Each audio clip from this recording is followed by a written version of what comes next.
আমরা অনেকেই অল্প বিস্তর টাকা পয়সা পুতুল খেলনা ইত্যাদি রাস্তায় পড়ে থাকতে দেখি। সেগুলো অজান্তেই কোনো ব্যক্তি বা বাচ্চা হারিয়ে ফেলেছে ভেবেই আমরা মনে করি।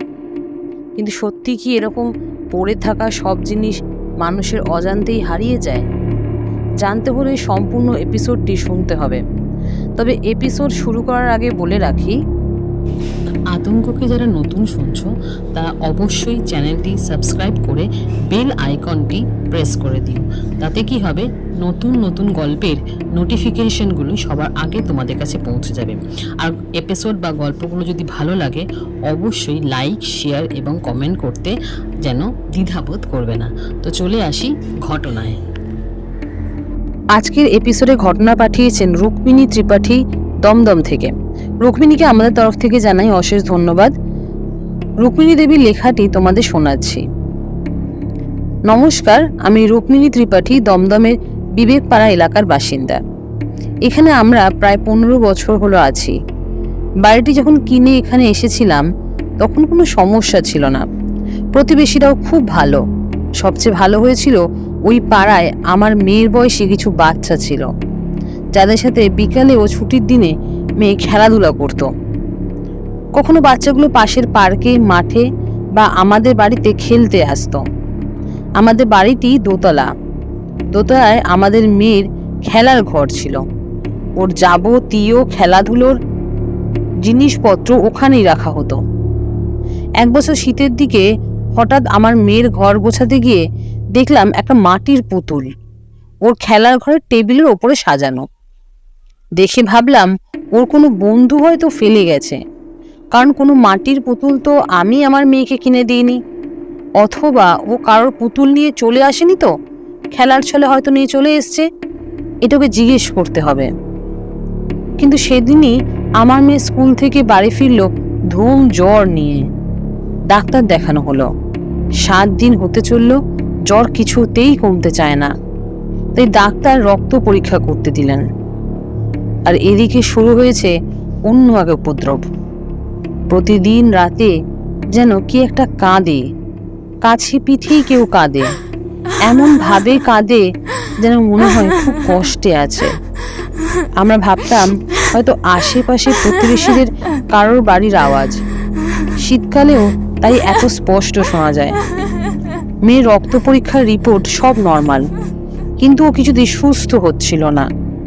মেয়ের অসুস্থতার কথা শুনে একদিন 2 প্রতিবেশী মহিলা আমার মেয়েকে দেখতে এলো। ওরা ভালো কিছু ডাক্তারের নামও সাজেস্ট করলো। বিভিন্ন কথাবার্তা হচ্ছিল আমাদের মধ্যে। এমন সময় এক প্রতিবেশী মহিলা বললেন, ওই মেয়েটা কোথায় গো? তোমাদের রিলেটিভ হয় নাকি ও? তাকে দেখছি না তো। আমি আকাশ থেকে পড়লাম, বললাম, কোন মেয়ে? তিনি বললেন, আরে তোমাদের ওপরতলায় ওই কাঁচের ঘরে যে মেয়েটা রোজ রাত্রেবেলা বসে বসে কাঁদে। ও ওরকম কাঁদে কেন গো? কে হয় ও তোমাদের? আমি তো কিছুই বুঝতে পারছি না, কারণ আমাদের বাড়িতে আমি, আমার বর আর আমার মেয়ে থাকি। ঠিকই কাজের বউ সকালে কাজ সেরে চলে যায়, আর কেউ তো আমাদের বাড়িতে থাকেই না। উনি কার কথা বলছেন? আমি বললাম, আরে তোমার বোধহয় কোথাও ভুল হচ্ছে, আমাদের বাড়িতে তো আর কোনো মেয়ে নেই। তখন উনি বললেন, আমি কয়েকদিন ধরে কান্নার আওয়াজ পাই রাতে। তো সেদিন আমি বাথরুমে উঠেছিলাম। আমাদের বাথরুম থেকে তোমাদের দোতলাটা পরিষ্কার দেখা যায়। কাঁচের ঘর তো, দেখলাম তো ওই ঘরের দেয়ালের দিকে মুখ করে মাথা গুজে একটি মেয়ে বসে আছে, আর খুব কান্নার আওয়াজ আসছে। তোমায় জিজ্ঞেস করবো বলে আর হয়ে ওঠেনি। তখন অপর একজন বললেন যে, হ্যাঁ, কান্নার আওয়াজ কিন্তু আমিও পেয়েছি। আমি বললাম, তোমরা কিসব বলছো? আমি ভাবলাম অন্য কোনো বাড়ি থেকেই আওয়াজ আসে, কিন্তু আমার বাড়িতে আমরা 3 জন ছাড়া তো আর কেউ থাকে না। শেষের কথাগুলো বলতে গিয়ে আমার প্রায় গায়ের লোম দাঁড়িয়ে গেল। এখন কি উপায়? এই কোন বিপদের আবির্ভাব হলো বাড়িতে? আমার হাজবেন্ডকে সব জানালাম। ও কিছুতেই বিশ্বাস করতে চাইল না। আমি কোনো উপায় না দেখে আমাদের বাড়ির কুলো পুরোহিতকে ফোন করে সব জানালাম। উনি বললেন, আজ আর কিছুই করার নেই। তবে আমায় বললেন সন্ধ্যের আগে ওই ঘরের মেঝেতে ভালো করে হলুদ গুঁড়ো ছড়িয়ে এসো এবং ভালো করে ওই ঘরের সমস্ত জানলা দরজা বন্ধ করে রাখবে। সকাল হবার আগে ওই ঘর খুলবে না। আমিও তাই করলাম। পুরো ঘরের আনাচে কানাচে ঘরের দরজা জানলা সব বন্ধ করে ভালো করে পুরো ঘরটাকে হলুদে রাঙিয়ে দিলাম। হলুদ গুঁড়ো ছড়িয়ে ঘরের দরজায় তালা দিলাম। সেদিন রাতে আমরা অ্যালার্ট ছিলাম। সেদিন কিন্তু কোনো কান্নার আওয়াজ পেলাম না আমরা। আমার বড় বললেন, দেখলে তো, যত তোমাদের ভুলভাল ধারণা, কোনো কান্নাকাটি নেই। বললাম সকাল পর্যন্ত অপেক্ষা করো, দেখা যাক কি হয়। পরদিন সকালে ঘুম ভাঙতেই গেলাম ওই ঘরে। দরজা খুলতেই এক চিৎকার বেরিয়ে এলো আমার মুখ থেকে। আমার চিৎকার শুনে আমার বড় এসে হাজির। দুজনের চোখই বিস্ফারিত। হলুদ গুঁড়োর ওপর স্পষ্ট দেখা যাচ্ছে কিছু পায়ের ছাপ। সঙ্গে সঙ্গে ফোন করি কুলো পুরোহিতকে। উনি এসে প্রথমেই আমার মেয়েকে একটি মাদুলি পরিয়ে দেন। তারপর ওই ঘরে গিয়ে ধ্যানে বসেন।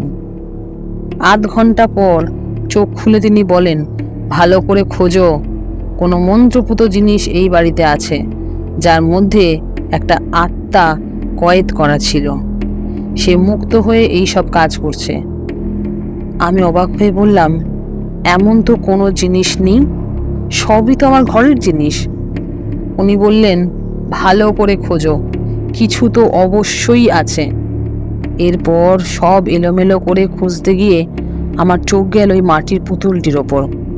বললাম, এটা আমার মেয়ের পুতুল না, জানি না কোথা থেকে এনেছে। মেয়েকে জিজ্ঞাসা করতে ও বলল রাস্তার ধারে পড়েছিল, ও গিয়ে নিয়ে এসেছে। পুতুলটি হাতে নিয়েই বললেন, এটাই সেই জিনিস, একে শীঘ্রই এখান থেকে বিদায় করতে হবে। ও যেখানে থাকবে সেখানেই ওই দুরাত্মা সমস্যা সৃষ্টি করবে। এরপর ওই পুতুলটি উনি সিঁদুর, তিল, ফুল আরও বিভিন্ন জিনিস নিয়ে নানা উপচার করেন এবং একটি সাদা কাপড়ে মুড়ে বললেন, একে আজই গঙ্গায় বিসর্জন দাও সন্ধ্যা হওয়ার আগে।